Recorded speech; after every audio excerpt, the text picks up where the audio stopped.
There was a very beautiful conversation that reminds me of this verse, and I'll be brief, that took place between Adam alayhi salam and Allah subhanahu wa ta'ala. And Ibn Kathir records this in his tafsir of these verses.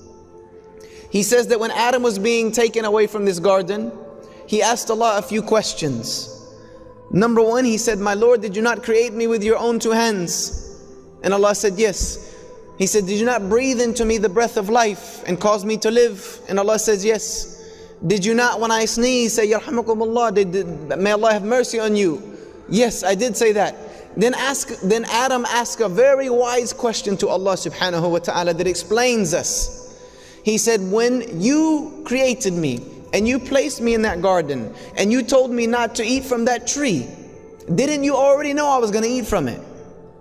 You see the wisdom of Adam alayhi salam. Didn't you know I was going to eat from that tree? You see, Adam understood that Allah knew before creating anything that He was going to create Adam. He was going to put him in the garden, and him and his wife, and they were going to eat from that tree even though they were told not to do so. Allah knew. So Allah said, "Yes, I knew you were going to do it." So Adam alayhi salam said, "Then can you not forgive me for that and put me back in that garden one day?" And Allah said, "Yes." And He taught them the very famous words, "My Lord, I have wronged my own soul, and if you do not forgive me and have mercy on me, surely I will be one of the losers." So you see, life is not about whether you will sin or not, because you're going to sin. If you keep living, you're probably going to keep sinning at some point in your life. It's not about whether you will sin or not. Kulli bani Adam khata. Every son of Adam sins. What is important is, what do you do about the sin?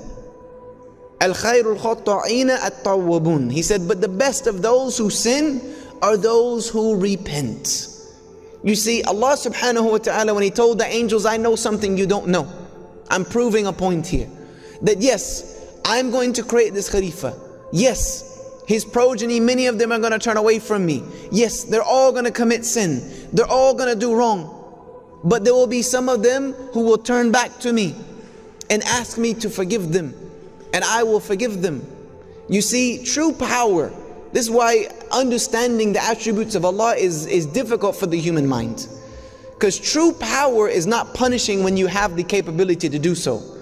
True power is when you have the right to punish. Allah has the right to punish all of us for our sins. Allah is capable of punishing us. Yet He chooses to forgive those who seek His forgiveness. That's true power.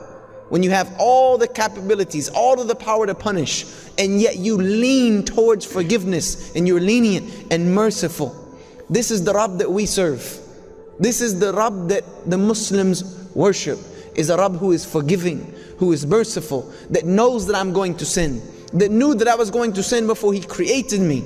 So therefore, when I do so, I am going to turn to Him and beg Him to forgive me, and you will find Him to be most merciful. This is a beautiful part of Islam that I get from these verses, and Allah knows best.